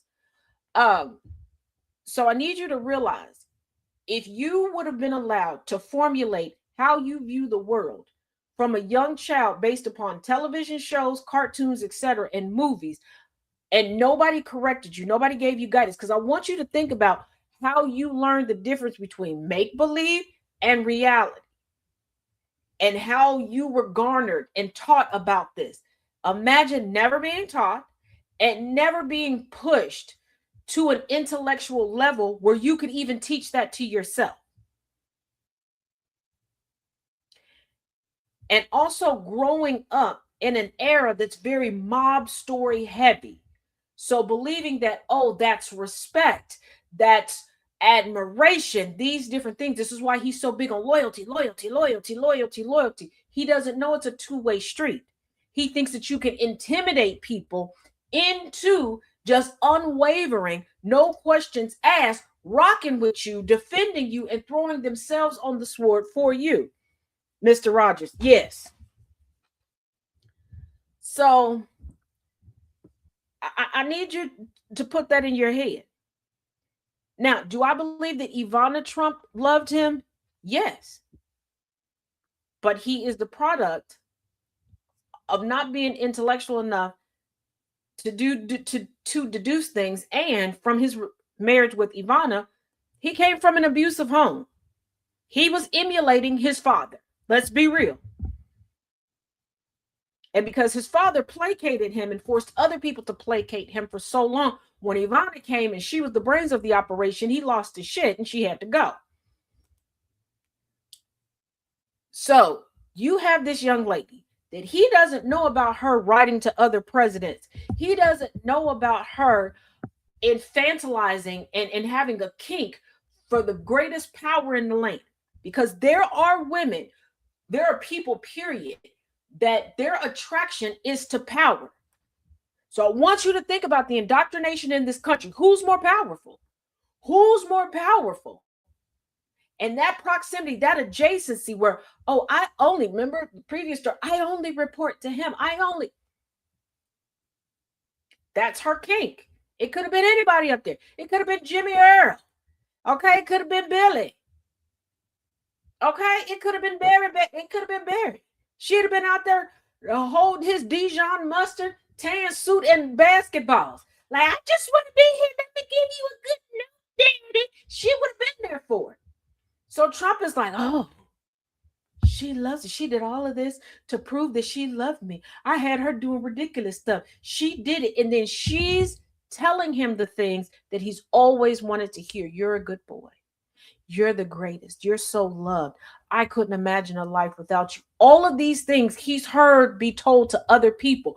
All of these accolades that he sat back and watched be bestowed onto other people. And I really want y'all to think about his obsession with Barack Obama. And I want you to think about just what we've seen publicly about the Obamas. How they talk to and about one another. How they look at one another. And I want you to also think back to video and photographic images of Trump and his presidential administrations when it comes to him and melanoma. He's tried to recreate that. Let me reach over and try to act out a loving reach. And she's like, don't touch me. Don't touch. No touch. No, you fat, keep you warm. Like, he can't get it. He's tried to slip up and kiss her. He's not getting it, but Natalie is giving that to him. Natalie is giving that to him. And he thinks this, oh, I've made it. This is normal. This is natural. This is what I've been waiting for.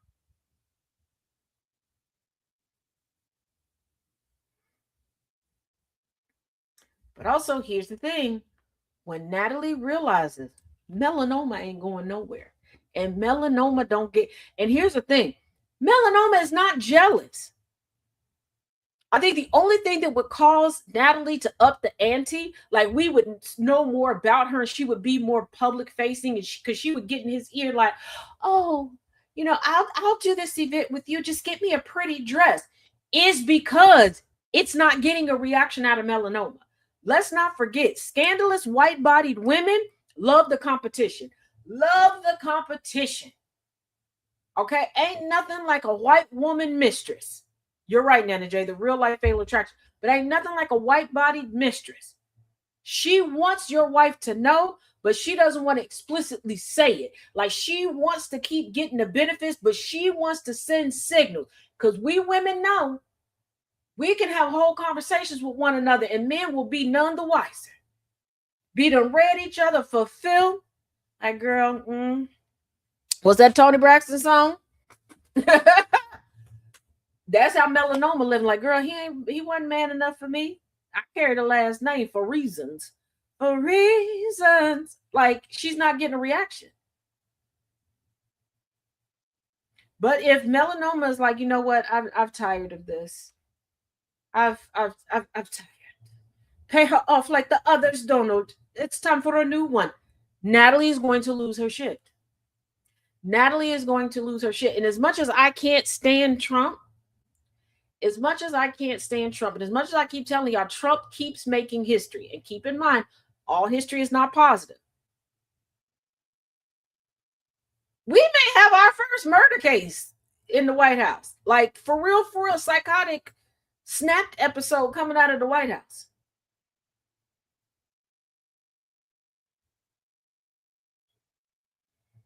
Because I promise you, this woman's end goal was not to just be an employee. It was not just to be an employee. Not at all.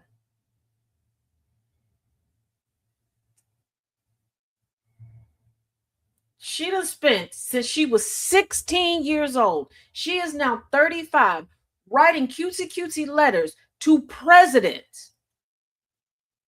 And I promise y'all, the more they dig and the more that comes out, the White House is not going to keep defending her. At some point, Trump is going to start acting like a jealous boyfriend. Like, oh, wait a minute. I thought you said you just wrote me letters. Oh, how many other people you are? You know, they don't even invite me out for ice cream. You wrote to George, but you wrote to George? Like, we both Republicans, and he don't even be giving me invites. You, like, it's going to go down. I need y'all to realize Trump is an incessant 12-year-old boy that's easily moved to jealousy and envy. She wants to be the mama of the house. Yep. But Trump, like, the more they keep digging and the more, because for them to, and I don't know if y'all saw the presser, but I did. When the article didn't do it justice, saying that the White House responded with such, it was visual. You could tell they were channeling Trump's rage. Like, he must have told them, you let them know that I'm mad. They don't say that about her. The more that comes out, this is going. If you thought the breakup between Elon and Trump was bad, baby.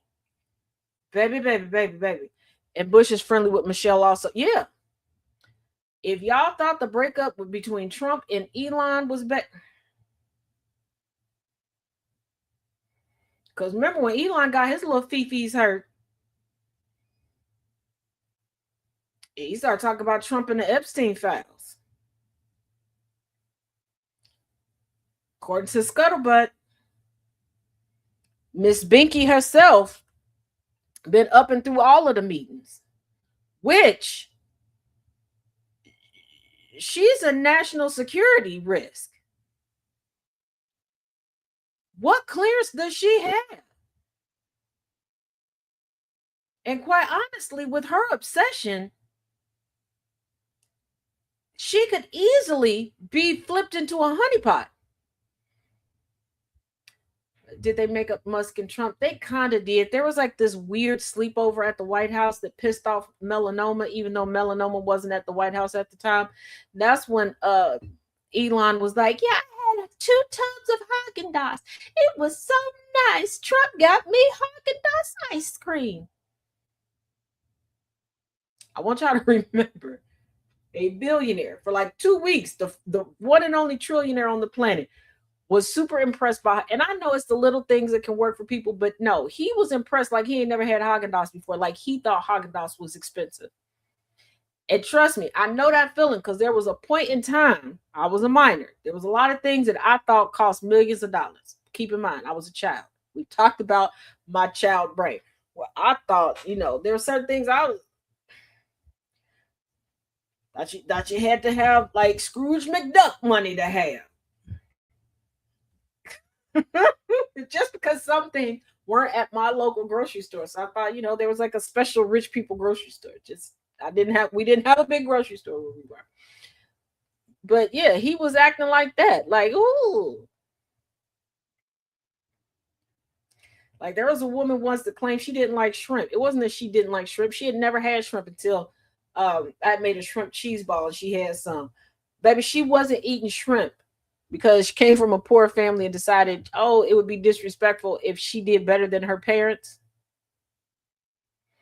And she always believed that shrimp was rich people food.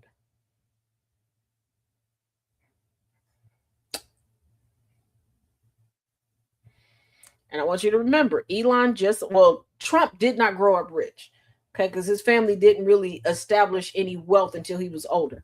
But Elon Musk, his father did not really allow them to, quote unquote, grow up rich. Yes, they had the private schools and everything else, but I don't were they paying tutors to go to school for him? I don't know. Plus, in different countries, depending on where you are, private schools really don't mean shit. Like, I'm going to be real. Like, there's some parts of the United States, a private school don't mean shit. You will be paying a whole lot for some dummies. Okay, the curriculum is worse than in some public schools, but I digress.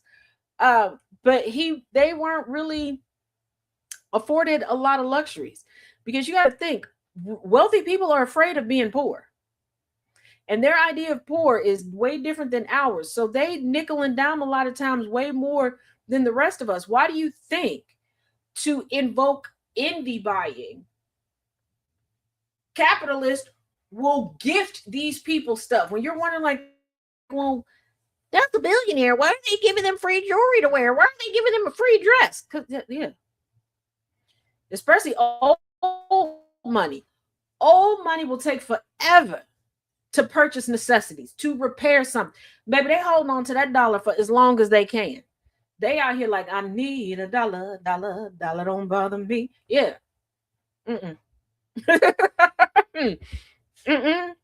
No.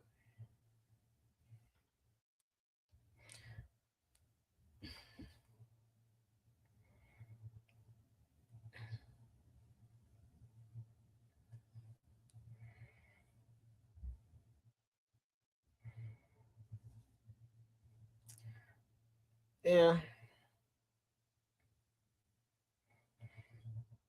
But like everything that in the trajectory of this woman's existence has been to get the eye of a president. And when she realized how obsessed Trump was with right-wing media, she started applying to jobs for on-air work for these outlets. Like,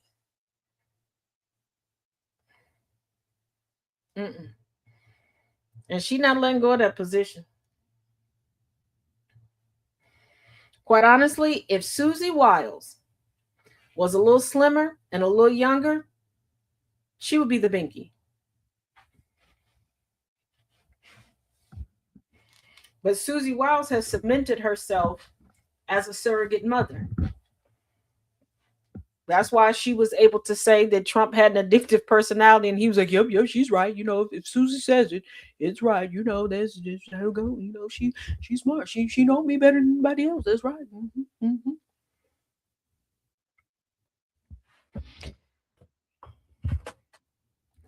But yeah, that takes us to the end of the show. As always, if you like what we do here, and you have a small business or you would just like to see your place of employment, or I'm sorry, hear them advertise on GCPR radio, go to gcpr.live and click advertise with us, and we can get your ad on the air in rotation tonight. Or you can go to GCPR at gcprlive.com and get that in.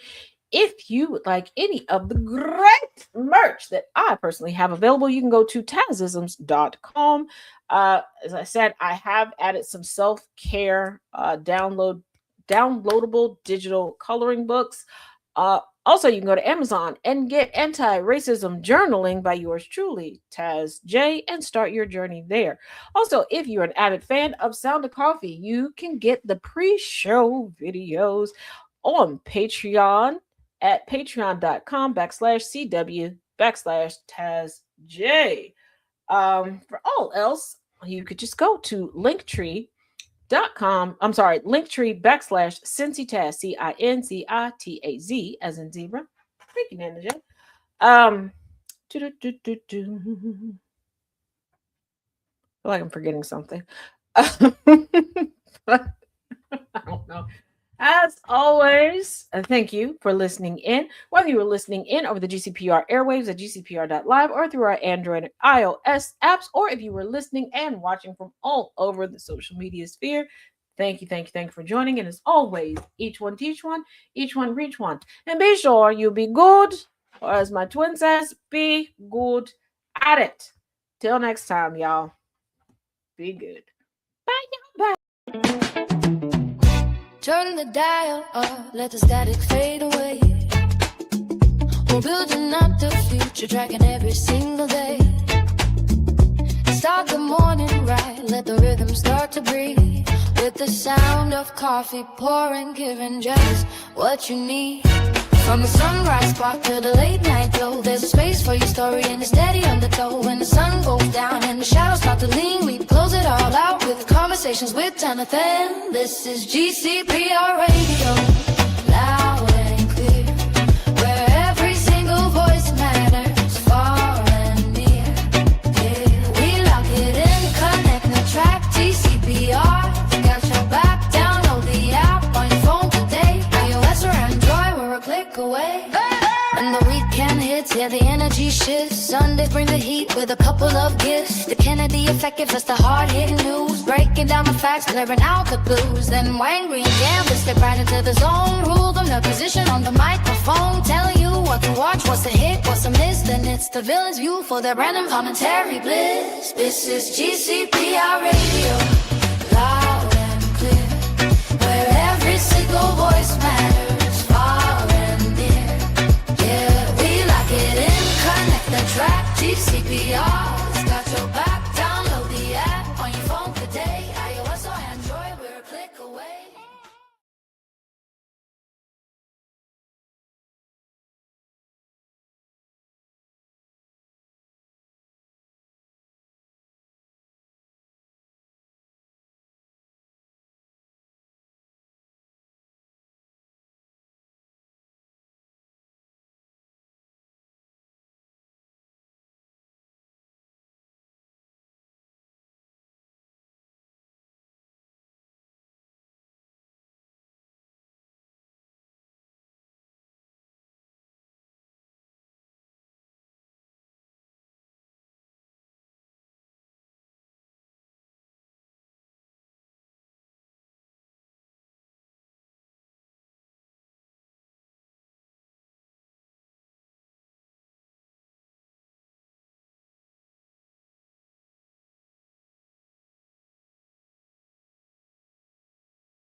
Turn the dial up, let the static fade away. We're building up the future, tracking every single day. Start the morning right, let the rhythm start to breathe. With the sound of coffee pouring, giving just what you need.